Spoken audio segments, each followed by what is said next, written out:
বরগুনার পায়রা নদীর তীরে ভেসে আসা মাথাবিহীন বিশাল আকৃতির তিমিটিকে মাটিচাপা দিয়েছে বন বিভাগ। গত ২ জুলাই মঙ্গলবার সন্ধ্যার দিকে বরগুনা সদর উপজেলার বালিয়াতলী ইউনিয়নের পায়রা নদীর তীরে ছনমুনিয়া নামক এলাকায় সংরক্ষিত বনের মধ্যে মাটিচাপা দেওয়া হয়েছে। আমরা নদীতে আসছি মাছ ধরার জন্য, আসার পরে কি জানি একটা অনেক বড় দেখা যায়। আমরা উড়াউড়ি বাড়াবাড়ি অনেক লোক ছুটোছুটি, যেটা কি হইতে পারে তা মুরব্বীরা এসে দেয় যেটা একটা তিমি মাছ হইতে পারে। তবে তিমিসহ বিভিন্ন ধরনের সামুদ্রিক বড় মাছের মৃত্যুর কারণ হিসেবে পরিবেশ বিপর্যয়কেই দায়ী করছেন বরগুনার বিভিন্ন সংগঠনের পরিবেশবাদীরা।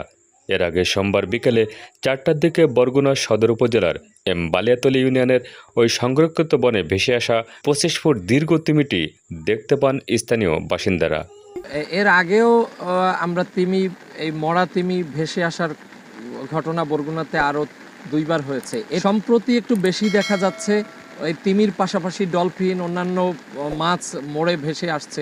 গভীর সমুদ্রে তিমিটির মৃত্যু হয়েছে। পরে ভাসতে ভাসতে বরগুনার পায়রা নদীর তীরে ছনবুনিয়া নামক এলাকায় সংরক্ষিত বনে প্রবেশ করে গাছের মধ্যে আটকে যায়। বিশাল আকৃতির এই মাছটির মাথার অংশ নেই, অপরদিকে পচে গিয়ে পেট ফেটে ভেতরের বিভিন্ন অংশ বাইরে বের হয়ে আসে।